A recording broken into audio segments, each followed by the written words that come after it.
बैठा गरम चाय की चुस्कियां ले रहा था। उसे महसूस हुआ कि आसपास बैठे सभी लोगों का ध्यान उसी की तरफ था। उसने मुड़कर देखा तो सबने अपनी नजरें इधर उधर कर ली। बिरजू को अब वहां बैठने में असहज लग रहा था और उसकी चाय भी खत्म हो चुकी थी। उसने इशारे से लल्लन को बुलाया। चाय खत्म हो गई भैया, थोड़ी और लाऊं? नहीं, ये ले चाय के पैसे। वैसे साल भर बाद आना हुआ, कोई जरूरी काम था क्या बिरजू भैया? क्यों? अपने ही गांव आने के लिए मुझे किसी खास वजह की जरूरत कब से पड़ गई? अरे ऐसी कोई बात नहीं है, मैं तो बस ऐसे ही पूछ रहा था। गुस्से से हुंकारते हुए बिरजू तेजी से वहां से बाहर निकला। सबके बर्ताव से वो समझ चुका था कि बड़े भाई रामू की वजह से अब कोई भी गांव में उससे अच्छे से पेश नहीं आएगा। कुछ देर बाद बिरजू गांव के पुलिस स्टेशन पहुंच गया। क्या काम है? थाना इंचार्ज कामरान जी है। अरे बिरजू, तुम यहाँ आओ, मेरे केबिन में बात करते आओ।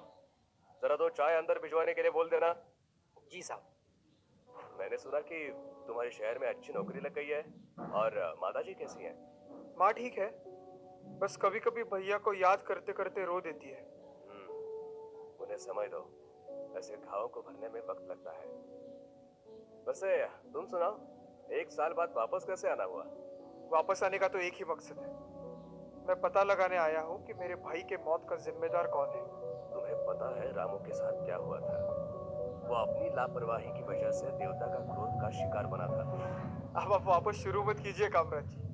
आपको वाकई में लगता है कि मैं पिशाच देवता जैसी बकवास बातों में विश्वास करूंगा? तुम यहाँ बहुत कम रहे हो बिरजू। अपना पूरा बचपन तुमने दूसरे गांव में अपने मामा जी के यहाँ काटा है। फिर आगे की पढ़ाई करने तुम शहर चले गए और वहीं बस गए। अगर यहाँ रह गए तो पता चलता कि गांव वाले साल दर साल किस खौफ में जीते हैं। अपनी जिंदगी का जितना भी वक्त मैंने इस गांव में बिताया हूँ, बचपन से ही माँ मुझे उस फसल देवता की कहानियां सुनाकर डराती थी। लेकिन भैया को कभी इस काल्पनिक देवता पर यकीन नहीं था और मुझे भी नहीं होगा। तुम्हारी माँ ने वो लाशें खुद देखी थी। उन्हें भी यकीन है कि ये फसल देवता का ही काम था। लेकिन मैंने नहीं देखा उन्हें। मेरे आने से पहले ही गांव वालों ने भैया का अंतिम संस्कार कर दिया था। मुझे तो आखिरी वक्त में भी अपने भाई का चेहरा देखना नसीब नहीं हुआ। लेकिन मुझे यकीन है कि उनकी हत्या गांव के ही किसी व्यक्ति ने की थी। तुम्हारे बात करने के ढंग से ऐसा लग रहा है जैसे तुम्हें किसी पर शक है। कौन है वो? मुझे लगता है भैया मेरी वजह से ही मरे हैं। क्या? ऐसा क्यों लगता है तुम्हें?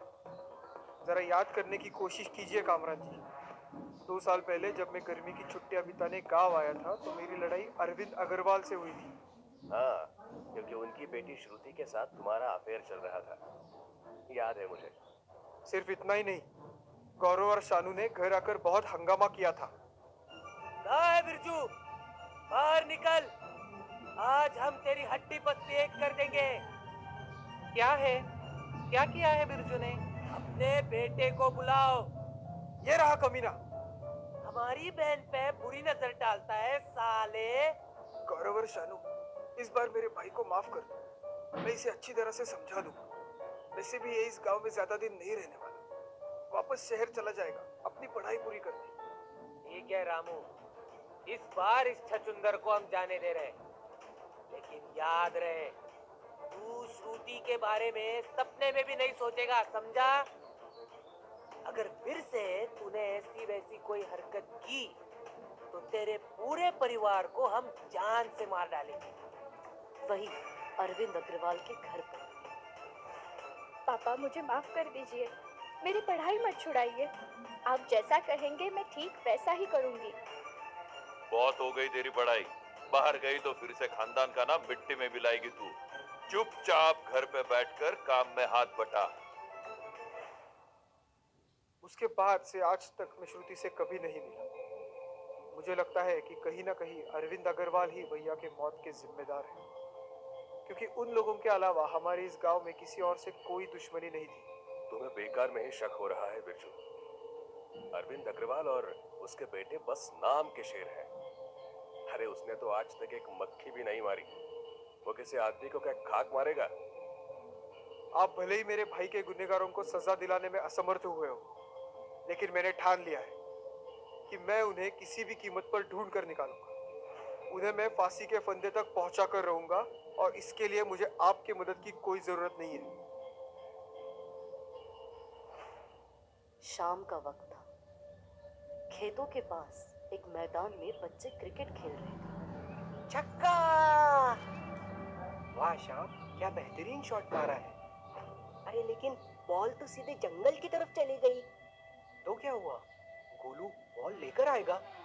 मैं मैं क्यों जाऊं? वैसे भी शाम हो गई है और माँ ने मना किया है जंगल की तरफ जाने से।